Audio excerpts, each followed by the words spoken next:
welcome to this, and this will be something kind of different. I had made a decision after I made the lost art of the video response that I would get a little bit more active, I guess, in the community in a way. That I would start doing video responses to people and that sort of thing. And I came across something that I thought was kind of fun. It's by ThoseWrestlingGuys09. It's their Mega Card Challenge, and basically what the challenge is they want people to try to come up with the best card possible using ROH, WWE, and TNA wrestlers, current guys on the roster, in like a dream card. So for me, that means no Kenta, Tanahashi, no Ray versus Mystico. You know, nothing glorious and wondrous like that. But that's okay. You can still come up with some stuff, and I did. And so I'm going to go over this card a little bit and kind of explain how I came up with everything, and maybe have a little fun and get some input on it and see what you guys think about it, that sort of thing. I'm just kind of submitting this just to submit it. I wouldn't, even if they think it's the best card, I wouldn't really expect me to win just because I've got so much more subscribers. And I think the thing is that they were going to plug whoever won. So this would be kind of a good thing to just kind of throw your name out there kind of thing. And a lot of people have already done this. ROH Styles did it, A-Stone did it, I believe Honor Hammer did it, and a few other people all have already done this. So there's a lot of videos to see, just kind of see the different cards, and everybody kind of came up with something a little different. So there you go. But this is mine, and for me to kind of go into this, you have to, and I have longer to talk to than everybody too, so I can just, you know, talk about the entire card and go real in depth. Would kind of be, how would this all transpire? How would ROH and TNA and WWE all be able to do a card together? Would there be any type of storyline behind it? And I did come up with one. This is one that I've actually thought about for a while, given the fact that there's things I would like to see that we don't see. Let me just put it that way. So, I came up kind of with this angle type thing where you had Cena. Cena is the kind of the world champion type of thing, and Triple H was going after Cena. That sort of whole thing, but HBK had come back like he is right now, and so DX was kind of reformed, and Cena felt like he was having to take on both of them, and that they were both kind of together again. And so Cena said, you know what, I want to challenge both of you. You know, I can go find someone to you know, you guys name the match. You guys name whatever kind of match you want. And Cena says, you know, I have a lot of pull in the WWE. I am the guy in the WWE. And he goes, Triple H, you know, you're married to the McMahons. Anything you want to do, you can do. Everybody knows that.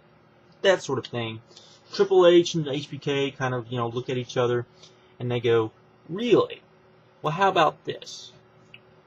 You go get you 4 other guys. We'll go get us 3 more guys. And we'll have ourselves a Wargames match. And Cena looks at him and says, not a problem. Not a problem. I can find me, you know, some guys. This is Wargames. I can find me somebody who wants to be in Wargames. This would be the first time Wargames has ever happened in WWE. Because you have a whole generation of guys who grew up wanting to be in this match. And they go, oh, and by the way, HBK and Triple H, this is our 3rd member. We don't need to find 3 more. We just need to find 2 more. And out walks Batista, making his return. So now it's Triple H, HBK, and Batista.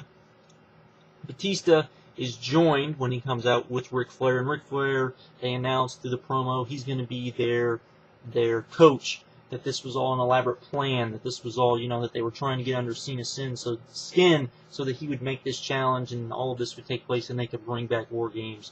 And Flair, so they could finally get rid of Cena. I don't know, you can come up with some weird, crazy thing. And so it would be, so Flair would kind of be their coach. Cena is very disheartened now because he's like, it's Batista and it's Triple H and it's HBK, and how am I, you know, where am I going to find guys that are willing to, you know, to help me out? He walks to the back.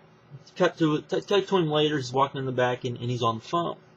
Who he's on the phone to, we don't know, but you can tell he's on the phone, and he's saying, "Man, you're my friend."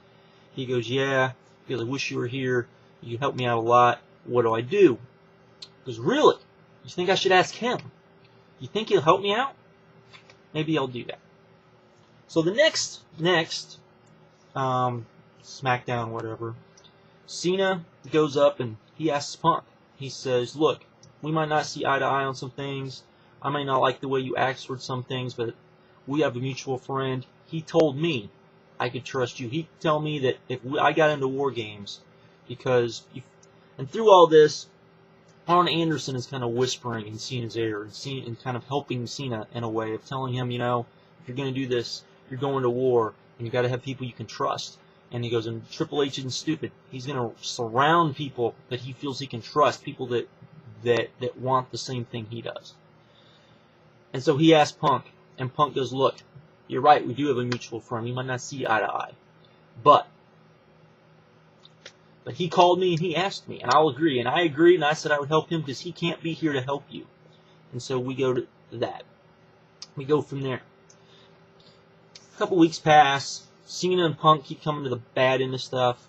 Comes out that, you know, they figure that they'll ask Orton, they'll sign a deal with the devil, except that Orton's already agreed to join Triple H for whatever reason. Maybe for power, maybe Triple H is going to give him something down the road, but he's agreed to reform in some ways DX and Evolution. Evolution X, if you will. And now Cena's mad. So Cena calls out Vince McMahon. He says, this is your son-in-law. He goes, how am I supposed to fight this? I'm basically fighting the McMahons. He goes, my best friend isn't in this company. My best friend can't be in this company because he's been blacklisted by Triple H. Everybody out here knows it. He should be in this company, and he's not. Vince McMahon says, and he goes, you know, I'm your biggest draw. I'm your money guy.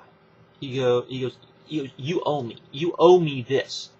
And he goes, I'll tell you what. I'll see if I can't get a deal. If that's who you want. If that's who you want to deal with. If that's who you want to team with. I understand. I'll do that. Because next week we'll have an open meeting. And you find out that it's Joe. It's Samoa Joe. That's who he wants to team up with. So, in my fictional world, Jeff Jarrett is sent by TNA. He's going to broker the deal. And Jeff Jarrett walks out and he goes, okay, if we're going to do this, we're going to do this right.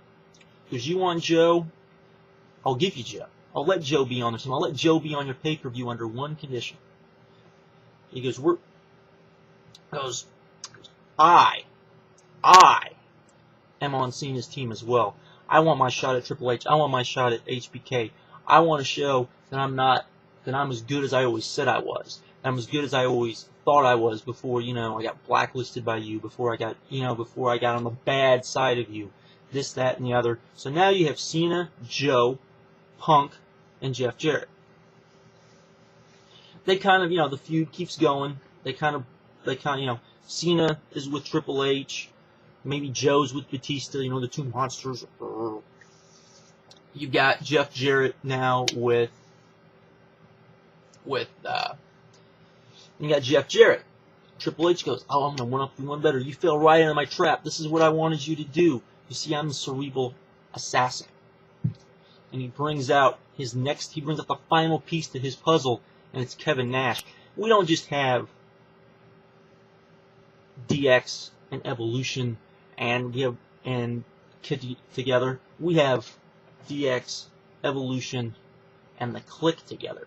We have the groups that has been probably the last 10 years in the WWE, the power that has been in that organization. I don't know what to do. And so Cena says, you know what, we got to find us a hungry lion. We got to find us somebody that's willing to go to war. We got to find someone that's willing to make a name for himself. Because that's the only thing we can do. That's what we want to do. We have to find someone like ourselves that want to go against these guys for whatever reason. And Joe and Punk look at each other and says, we might have such a guy. And so the night, the Raw before this pay-per-view, for this event, takes place. And they announce it's going to be a 4-hour event. It's not just going to be a regular event. This is going to be a 4-hour event. It's going to have special matches on it, that sort of thing. It's announced. It's announced.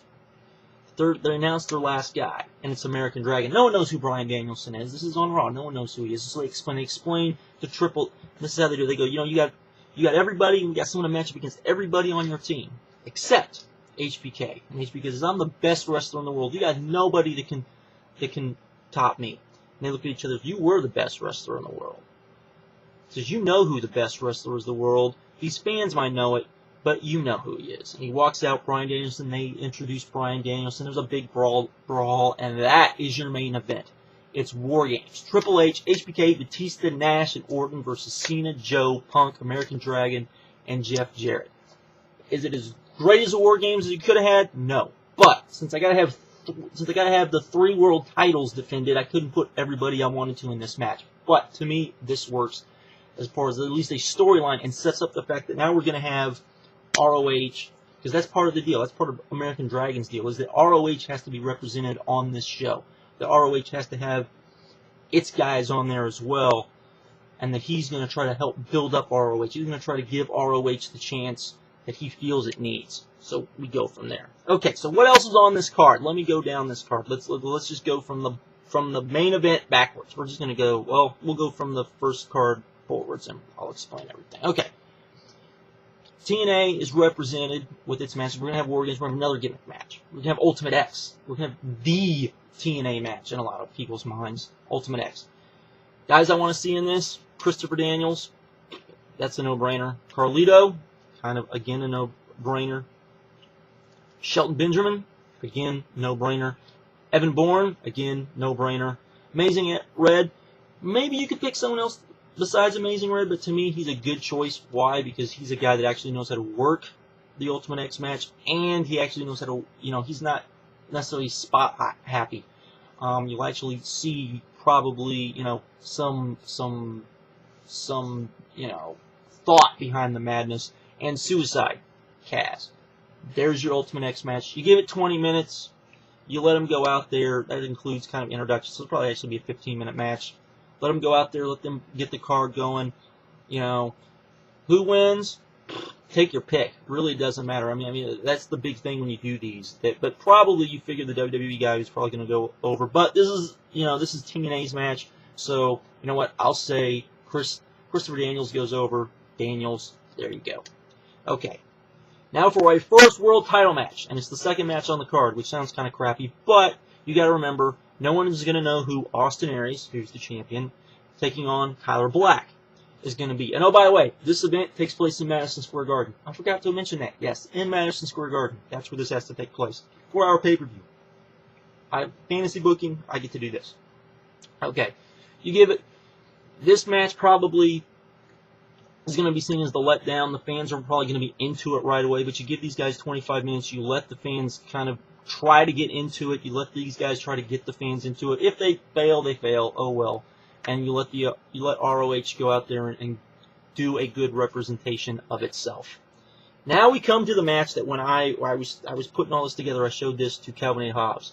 Calvin A. Hobbs' words, quoted, when he saw this match was, "Oh my fucking God." He could not, he was like, this is going to be amazing.